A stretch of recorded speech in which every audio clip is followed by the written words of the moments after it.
بسم الله الرحمن الرحيم. اللهم صل وسلم وبارك على سيدنا محمد وعلى آله وصحبه أجمعين، صلاة وتسليما إلى يوم الدين. حبيبي يا رسول الله، كل سنة وانتم طيبين، كل سنة وانتم في هنا وسعادة يا رب العالمين. صباح الخير على عيونكم، صباح السعادة، صباح الرضا، صباح الهنا، يا رب كده تكونوا بخير دايما وفي أحسن حال. النهاردة إن شاء الله معانا كده فيديو حلو جدا عن المحشي. هتقولي انت عاملة فيديوهات كتير عن المحشي، لا المرة دي بقى الفيديو بتاعي يفترق عن اي فيديو قبل كده، لان الفيديو ده مخصص لحد معين انا عاملهوله علشان يتعلم المحشي، محشي الكرنب ازاي اعمله. تمام، زي ما شفتوا كده في اول الفيديو، شايفين المحشي والصوابع بتاعته مرصوصه وجميله ازاي. جبت ميه كده، حطيت فيها معلقه ملح ومعلقه سكر صغيره ونص معلقه من الكمون علشان ريحه الكرنب. وزي ما انتوا شايفين الميه غلت كده، حطيت الكرنب بتاعي ورقه ورقه فوق بعض. انا ممكن اسلقه كده وممكن اسلقه بالطريقه التانية، انا احط كرنبه كامله، بس ده علشان بنوته معينه هي عارفه نفسها، لما تسمع الفيديو هتعرف ان هو عليها هو تتعلم تعمل محشي الكرنب ازاي. تمام، سلقته كده حتى الورق الاخضر زي ما انتوا شايفين، كمان سلقته علشان الورق الاخضر ده انا محتاجاه، وهتشوفوا دلوقتي انا عامله بيه ايه. تمام، جبت بصلتين كبار كده وقطعتهم. وخدي بالك يا حلوه يا شاطره كده، اللي عليكي العين والقصد وانتي بتخرطي البصله علشان ما تتجرحيش، او ممكن تضربيها في الكب او تبشريها بالمبشره. بصلتين كبار كده محترمين علشان المحشي بيحب البصل الكتير. تمام، هقطعهم كده تقطيع صغير كده، او ممكن في الكبه زي ما قلتلك. وهجيب حوالي 5-6 فصوص من الثوم كبار كده محترمين، يعني قولي راس ثوم، وهقطعها تقطيع صغير برضو كده زي تقطيعة البصل.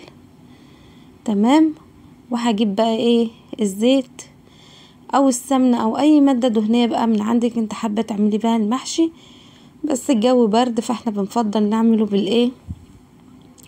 بالزيت. تمام، انا هعمله بزيت وسمنة الاتنين مع بعض. حطيت معلقة كبيرة من السمنة، وحطيت حوالي نص كوباية من الزيت، وهحطها بقى على النار. واجي بقى كده علشان اقطع الطماطم بتاعتي الحمرا الحلوة دي. هاخد حوالي قد كيلو طماطم كده، هقطعه تقطيع كده صغير واحطه في الخلاط علشان اضربه اعصره في الخلاط. تمام، انا معاكي خطوة بخطوة اهو، علشان لما تيجي تعملي المحشي وتشوفي الفيديو دوت تبقي ماشية كده خطوة بخطوة وتعرفي هو بيتعمل ازاي. تمام تمام، يا رب كده تكونوا بخير دايما يا رب كده. واللي يشوف الفيديو عامل لايك، ما تنسونيش باللايك حبايب قلبي. كده انا حطيت البصل والثوم كده على النار زي ما انتوا شايفين كده، هشوحه واحط بقى الملح وفلفل وبهارات وكمون وكزبره ناشفه. تمام، من كل حاجه معلقه صغيره، ما عدا الكمون نص معلقه بس عشان ما يمررش. والملح طبعا حطيت معلقتين، وده حسب تحقيقك في اكلك وحسب ما بتحبي الاكل بتاعك. طبعا بعد ما عصرت الطماطم كده في الخلاط ضفتها كده وحطيتها على البصله.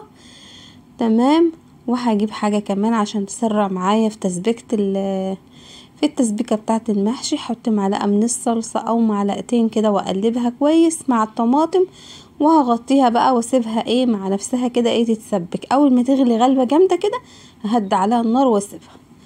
هاجي في الوقت دوت اجيب بقى بقدونس بتاعي والشبت والكزبره. هاخد كده الشبت والكزبره والبقدونس الاول، وهقطعهم تقطيع صغير زي ما انت شايفه كده يا حبيبتي. هيا حبيبتي انت عارفه نفسك، هي متابعه من المتابعين الجمال، وانا حباها ان هي تعرف المحشي بكل تفاصيله. تمام، معايا كده الكزبره. طبعا مفيش غنى عن الكزبره في المحشي، ده بيخليه بتخلي كده ريحه المحشي بتاعنا حلو وطعمه حلو كده وليه نكهه كده ونفس. هتقولوا لي نفس يعني ايه؟ يعني كل ست مننا لها نفس في اكلها. تمام، وكل واحد بقى عارف يعني اكله بقى ان شاء الله كده بيبقى شكله بنفسه نفسكم معايا. جبت كده عود من النعناع الاخضر، اخدت الورق بتاعه كده قطفته كده زي ما تكوني بتقطفي الملوخيه، وخدته كده حطيته على البقدونس والكزبره والشبت. طب نيجي بقى دلوقتي عشان نقطع ورق الكرنب. هتاخدي كده بقى ورقه الكرنب كده تتنيها كده وتاخدي العروق بتاعتها تشيليها وتمسكيها بقى ايه زي ما انت شايفة كده في الفيديو وتعملي. تمام. هتعملي في الورق بتاعك كله كده نفس الطريقة دي، ترصيه كده فوق بعض الورق مع التقطيع دوت، عشان وانت بتلفي المحشي يبقى قدامك متساوي كده، وتاخدي ايه على طول، ما تمسكيش كل شويه تقعدي تقطعي. تمام. معايا هنا كنت جايبه لفت وخدت الورق بتاعه الاخضر اللي هو الكبير الحلو، سلقته وشيلته برضو ايه في الفريزر، ابقى اكمل مثلا اعمل تكمله المحشي، يكون انا عندي حاجه وعايزه اكمل مثلا الرز فاضل ولا حاجه اخده اعمل بيه. تمام. الورق الاخضر بتاعنا اهوت زي ما انتوا شايفين، ما ترميش الورق الاخضر لانه ليه فايده كبيره. عايزه تحطي ورقتين على بعض حطي، عايزه تحطي 3 حطي، عايزه ورقه او ورقه عشان تقدري تقطعيه كده ويبقى مظبوط معاكي ماشي. انا عدتلك المشهد تاني علشان ايه تاكدي برضو في تقطيع الورق بتاع الايه الكرنب.